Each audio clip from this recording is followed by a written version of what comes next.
Hey, I'm Paul Booth, and we're here at Last Rites Tattoo Theatre, and I'm about to destroy Pig Destroyer.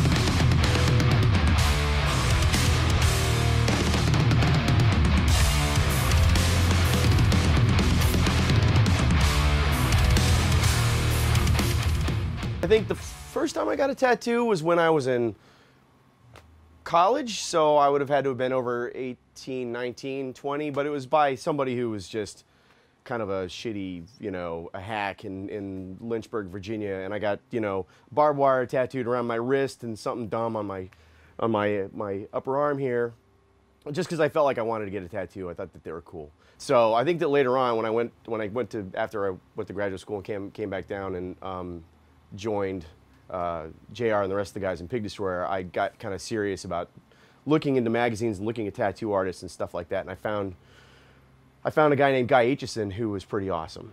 I started to see a lot about Paul Booth and his art, and I thought his art was incredible because the level of detail is not something that I'd ever seen in any tattoo work before. He was going to a tattoo convention in Richmond called the Red Dragon Tattoo, so I told him I would go there and meet him there, and I did, and I bought a ticket to his seminar, so I got to listen to him talk about his creative process to other tattoo artists that were very interested. And then we talked a lot about tattooing and art in general and the creative process, and he was down for doing the cover. And I kind of had it in my head that there was somebody who's at a complete breaking point, who's sort of falling apart, and he's decided that he's going to dismantle himself and sort of rearrange himself in a kind of a way that he's trying to get control over his own psychological disintegration by taking his own physicality and reorganizing it in a kind of a way. That's all I gave him.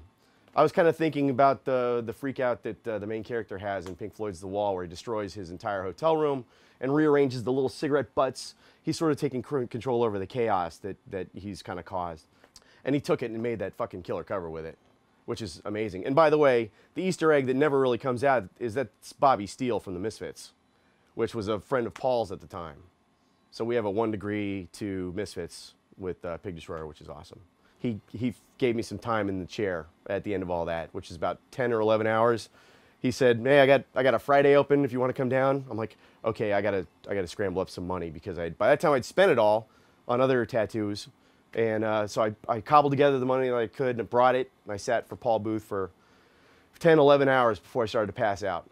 So it's pretty cool, and that's back in 2000, and we're here in 2018. This is awesome to be able to come back and sit for him again. Most people do have a meaning behind the tattoos, but for me it's sheerly aesthetic, and it's also an opportunity for me to connect with an artist that is at the top of their form. And I'm incredibly lucky to get a tattoo or work done by Paul Booth. I mean, what's interesting is he draws the negative space in first, and then he draws the specific detail of the figures, which is kind of backwards from the way, I don't know if you still do that, it's been 17, 18 years, but it was interesting to watch the way he actually works creatively, like mechanically on your skin. There's definitely a connection between Paul's art and our art. Both artistic sensibilities are very, very dark and very, very unconcerned with typical morality. There are demons in both aesthetics, certainly, but I think the basic overlap is that it's very sort of gravitating towards the I don't want to say evil side, but definitely the side that you don't see that is in the world. I'm very happy to be tattooed by Paul Booth again. That's exciting. It feels like some sort of a kind of a right, like it's something you've gone through and something you've earned, because there's a lot of pain and there's a lot of sitting around and there's a lot of hard work on his part. It just feels like kind of a ritual.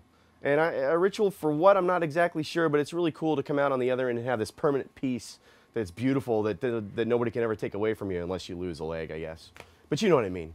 It's something that's part of you now, and it's pretty exciting. It's pretty cool.